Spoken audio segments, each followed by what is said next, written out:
YouTube के channel history, UPSC, CSE, IAS by doctor H Rizvi पर आप सभी दर्शकों का हार्दिक स्वागत है। You are all most welcome.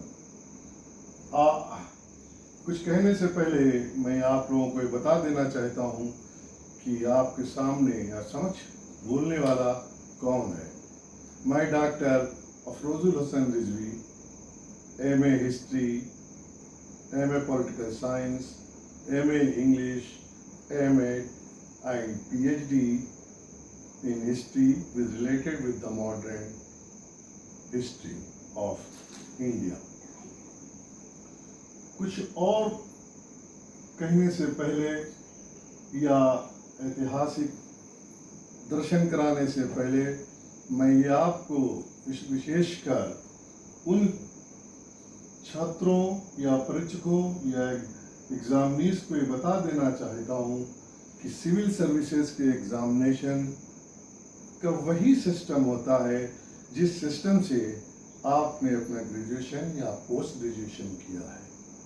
आपके पेपर के बनाने वाले और आपके पेपर को यानी आपकी एग्जामिनेशन बुक्स को चेक करने वाले यूनिवर्सिटी के ही प्रोफेसर होते हैं। आपको कहीं भी किसी जगह भी किसी भी कोचिंग सेंटर पे पढ़ाने वाला कोई भी हो, बताने वाला कोई भी हो, परंतु यूनिवर्सिटी लेवल पे ही यानी विश्वविद्यालय लेवल पे ही प्रोफेसरों के द्वारा ही पेपर बनाए जाते हैं और उनके ही द्वारा कापियाँ चेक की जाती हैं।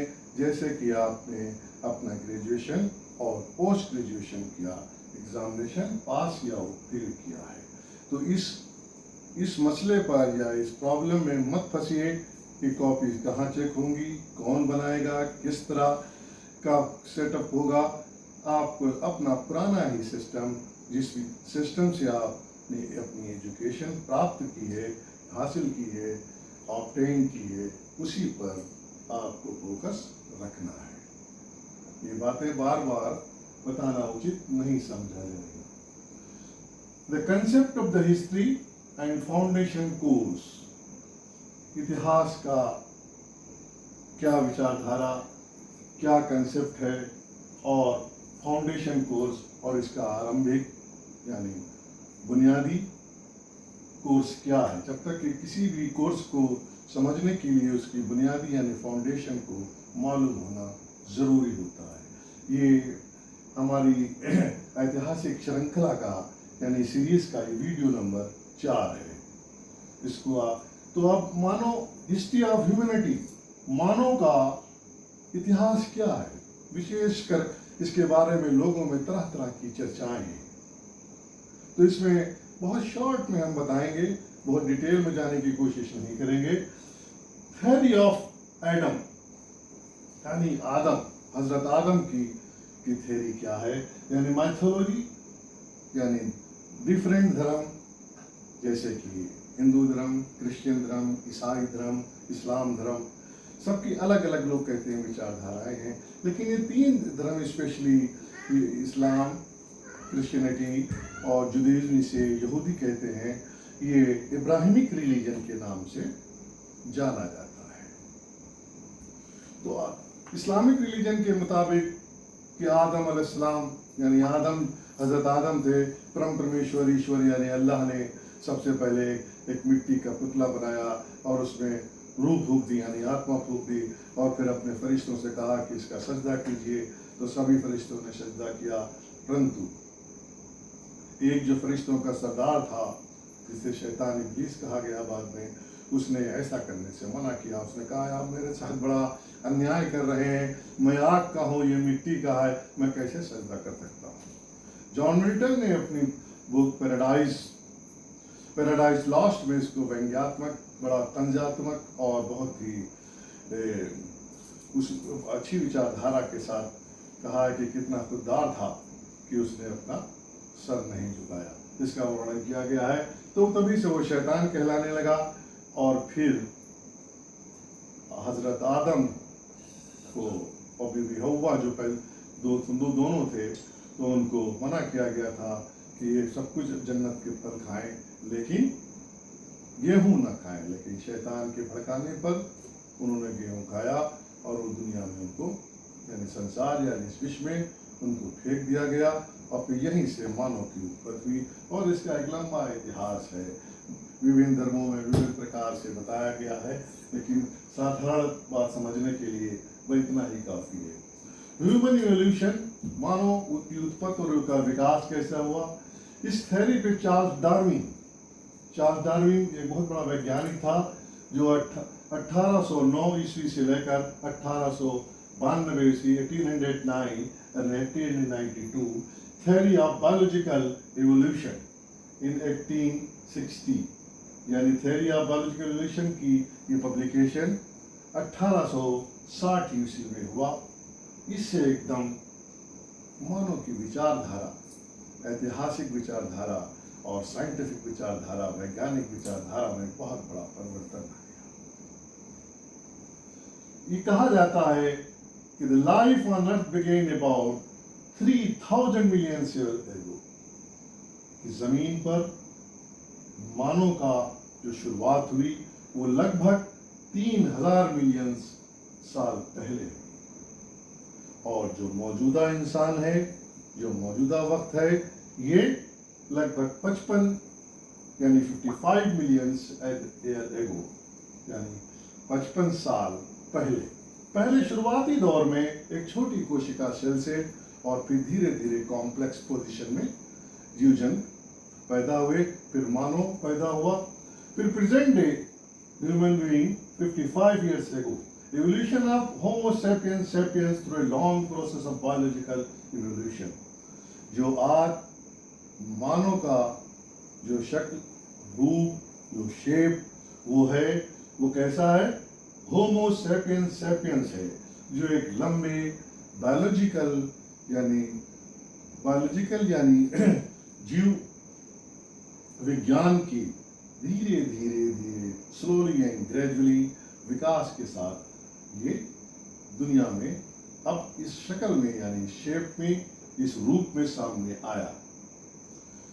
तो ये पैलेलिथिक पीरियड जिसे कहते हैं टूल, पहले मनुष्य क्या था, इधर से उधर घूमता रहता था और न कोई वस्त्र जानता था, न कोई अस्त्र जानता था, न कोई औजार जानता था। तो धीरे धीरे इसमें इवोल्यूशन और विकास शुरू हुआ। पैलेलिथिक पीरियड यानी पाषाण काल, पत्थर काल था। तो उस वक्त क्या था, टूल्स मेड बाय, ज्यादातर टूल्स जो होते थे, जो औजार होते थे जिससे वो शिकार करते थे या और जरूरत इंसानी ज़रूरतों को यानी लाइफ नीडेड वस्तुओं को पाने के लिए वो पत्थर के औजार बनाया करते थे। तो इसे कहा जाता है पाषाण काल या palaeolithic tools made of stones.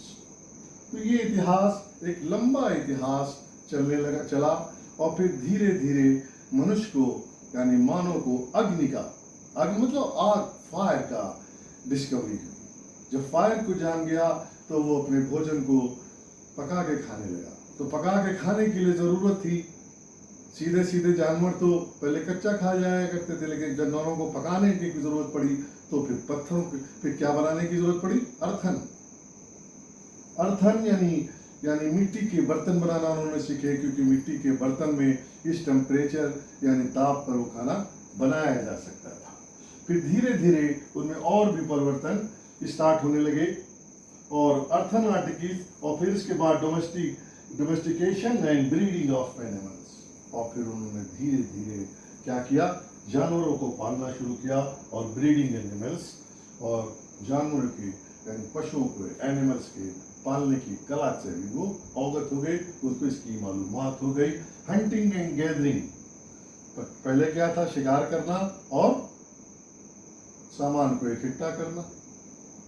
फिर धीरे धीरे उन्होंने plants and beginning of agriculture और एग्रीकल्चर को उन्होंने यानी कृषि को और जानवरों को पालने की कला से वो परिचित हो गए, उनको मालूमात हो गई। इस तरह उनके जीवन में एक बहुत बड़ा परिवर्तन आ गया और धीरे धीरे मानव जात की सिविलाइजेशन यानी सभ्यता का विकास धीरे धीरे आगे की ओर बढ़ने लगा। History, the history of civilizations. History is the story of human beings, civilization and evolution. मानव का किस प्रकार विकास हुआ, मानव की सभ्यता को किस तरह धीरे धीरे आगे बढ़ना, और जो आज की शक्ल में एक दिन में नहीं आई है, इसका धीरे धीरे परिवर्तन होता गया। और तो जो कहते हैं प्री हिस्ट्री, ऐसा इतिहास जिसके लिखने की कला पहले नहीं मालूम थी, कोई रिकॉर्ड नहीं, तो उसे हम प्री हिस्ट्री कहते हैं। क्या कहते हैं हमें? उसे प्री हिस्ट्री कहते हैं। नहीं, ऐतिहासिक इतिहास के पहले की लिखने की कला का हमें ज्ञान नहीं था। तो अब इसके sources of study of history, तो अब ये पुराने वक्त की हिस्ट्री जब हमको लिखने की कला नहीं थी तो हम कैसे सीख सकते हैं? तो उसके सोर्सेज ये थे, यानी स्रोत कौन कौन से थे? Archaeology, study of material remains artefacts. आज भी जो जैसे मोहनजोदड़ो, हड़प्पा, सिंध घाटी की सिविलाइजेशन एक बहुत उच्च कोटि की सिविलाइजेशन भारत में थी, जिसके बारे में हमको ज्ञान ही नहीं था। ये 1922 ईस्वी में पता चला। लेकिन उसके समकक्ष यानी कंटेम्परेरी जो सिविलाइजेशन थी, जैसे मेसोपोटामिया और नील नदी की यानी मिस्र की सिविलाइजेशन, यानी इजिप्ट की सिविलाइजेशन और चाइना की सिविलाइजेशन, उनकी लेखन कला यानी उनकी राइटिंग जो थी बहुत ही ज़्यादा डेवलप थी। लेकिन इंडस वैली सिविलाइजेशन की राइटिंग यानी जो लिपि, स्क्रिप्ट, वो आज तक पढ़ी नहीं जा सकी। इतिहासकार पढ़ने में हिस्टोरियंस लगे हुए हैं, लेकिन अभी तक उन्हें कोई सफलता नहीं मिली है। तो फिर किस तरह हमें ज्ञान हुआ? तो उसे कहते हैं archaeology. Archaeology study of material remains and artefacts, कि मटेरियल कैसे था, यानी हमको ज्ञान जब खुदाई हुई तो पता चला कि यहाँ पे तो एक बहुत बड़ी सिविलाइजेशन थी। मोहनजोदड़ो हड़प्पा की खुदाई हुई तो ठेकेदार क्या कर रहे थे? वो रेल की पटरियाँ पर बिछा रहे थे, तो उनको ईंटें मिलने लगी, तो उन्होंने ईंटें, तो फिर धीरे धीरे पता चला सरकार को, आर्कियोलॉजी डिपार्टमेंट को, तो वहाँ पे उन्होंने जब सर्वे किया तो पता चला यहाँ पर एक बहुत उच्च कोटि की सभ्यता थी। तो उनकी सिविलाइजेशन के बारे में जब स्टडी की जाने लगी तो ये मालूम हुआ कि ये बड़ी उच्च कोटि की सिविलाइजेशन थी। उनकी नगर व्यवस्था, उनकी ड्रेनेज सिस्टम और उनका और बाथरूम सिस्टम, हाउस बनाने का तरीका बहुत ही उच्च कोटि का था, जो आज भी हम उसका मुकाबला नहीं कर सकते। और बहुत सी उसमें चीज़ें आती हैं, जैसे आर्टिफैक्ट्स हैं, तो बहुत से खिलौने हैं, पूजने की चीज़ें हैं, और व्यापार करने के लिए बहुत सी मोहरें थीं। तो उसके द्वारा हम पता लगाते हैं कि ये जिसे कहते हैं कि आर्कियोलॉजी स्टडी ऑफ रिमेन्स।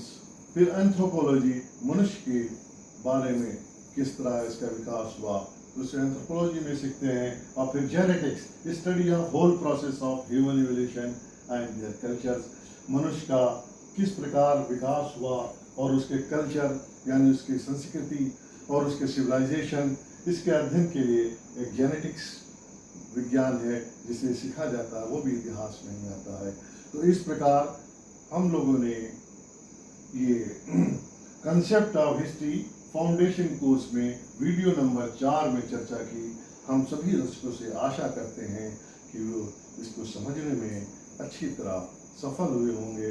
अगर इसमें उनमें कोई जिज्ञासा यानी कोई क्यूरियोसिटी, कोई भी प्रश्न पूछने की आवश्यकता है तो वो अपने कमेंट्स में हमसे पूछ सकते हैं वीडियो को देखकर। और ये हमारा टेलीफोन नंबर इस पे लिखे हुए हैं, इस पे भी हमसे डायरेक्ट बात कर सकते हैं।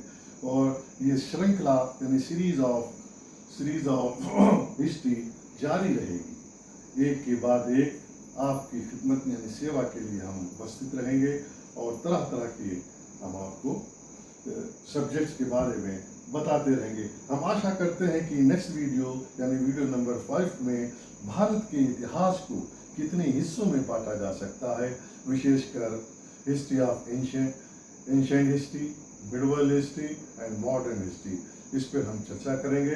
क्योंकि उसके बगैर समझे हुए आप ये नहीं समझ पाएंगे कि भारत के इतिहास की कौन सी घटना किस काल या पीरियड में हुई है। इसके लिए आवश्यक है कि हम अपने इतिहास के काल यानी पीरियड्स को अच्छी तरह समझें और उसके टाइम को समझें, उसके समय को और उसके वक्त को, जिससे हमको ये अंदाज़ा लग सके कि ये घटना कब घटी, कैसे घटी, क्यों घटी। तो इसके लिए आवश्यक है कि हम बहुत ही निकट से इसका अध्ययन करें और हम बहुत ही अच्छी तरह कोशिश करेंगे इस पर चर्चा करने के लिए। जय हिंद।